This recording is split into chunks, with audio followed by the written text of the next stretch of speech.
ಆದ್ದರಿಂದ ನನ್ನ ಅನಿಸಿಕೆಯಲ್ಲಿ ಭಾಳಷ್ಟು ಬದಲಾವಣೆ ಬರಬೇಕು ಆಡಳಿತೆಯಲ್ಲಿ.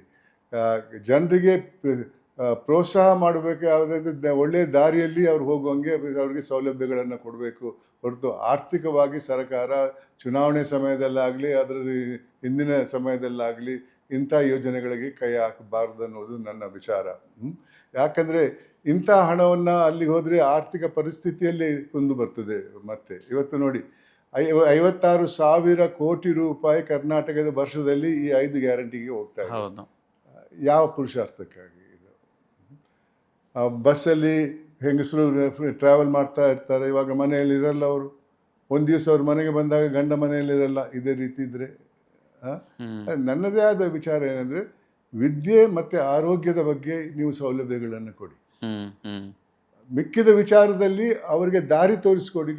ಯಾವ ಕೆಲಸ ಮಾಡಿ ಆ ಕೆಲಸದ ಆಧಾರದ ಮೇಲೆ ಪರಿಹಾರ ಪಡ್ಕೊಳ್ಳಿ ನೀವು.